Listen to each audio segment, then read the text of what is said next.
Pregnancy అంటే కొందరు ladies చాలా కామ్గా కూల్గా ఈజీగా ఉంటారు. అదే కొందరు లేడీస్లో చాలా యాంగ్షియస్, చాలా భయం, ఒక ఫియర్, ప్రెగ్నెన్సీ బాగా కంటిన్యూ అవుతుందా లేదా అని ఎన్నో డౌట్స్ ఉంటాయి. సో కొన్ని డేంజరస్ సిమ్టమ్స్ ఇన్ ప్రెగ్నెన్సీ చెప్తాను ట్రైమెస్టర్ వైజ్. సో డాక్టర్గా ట్రైమెస్టర్ అని రాస్తాం. ఏంటి ఇది, దీని గురించి చెప్తాం. ఫస్ట్ ట్రైమెస్టర్ అంటే first 0 months of pregnancy till 3rd month ఎండింగ్ వరకు. సో ఈ టైంలో ఏమవుతుంది, ఫస్ట్ 3 months చాలా ఇంపార్టెంట్ మంత్, ఇంప్లాంటేషన్ అని జరుగుతుంది. సో ఇక్కడ సిమ్టమ్స్ ఏంటి అంటే బ్లీడింగ్ అవ్వటము.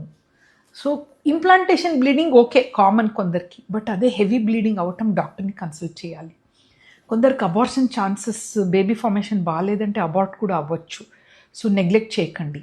కొందరికి వామిటింగ్ ఉంటుంది, బట్ విపరీతమైన వామిటింగ్ ఈ ఫస్ట్ 3 monthsలో ఒకసారి డాక్టర్ని కన్సల్ట్ చేయాలి. కొందరికి తల తిరగటం, నాజియా ఇవన్నీ ఉంటుంది. సెకండ్ ట్రైమెస్టర్ అంటే ఇది గోల్డెన్ పీరియడ్ అనమాట, బేబీ మూమెంట్స్ అన్నీ తెలుస్తుంది అన్నట్టు. ఈ టైంలో కొందరికి గర్భాశయం లూజ్ ఉంటే అబార్షన్ అవ్వటం ఛాన్సెస్ ఉంటాయి. సో కొందరికి పెయిన్లెస్ ఉండొచ్చు. సో వైట్ డిశ్చార్జ్ ఉంటే తొందరగా డాక్టర్ దగ్గర వెళ్ళాలి. థర్డ్ ట్రైమెస్టర్ అంటే 6 months నుంచి 9 months వరకు. ఇక్కడ బీపీ, షుగర్స్ అనేది చాలా ఇంపార్టెంట్, మానిటర్ చేయాలి. And preparation of body for delivery కూడా అవ్వచ్చు. సో మూమెంట్స్ అనేది కూడా చాలా ఇంపార్టెంట్. సో ఇవన్నీ సిమ్టమ్స్ తెలుసుకొని హ్యాపీగా ఈజీగా ప్రెగ్నెన్సీ వెళ్ళాలనే ఈ అవేర్నెస్. Thank you.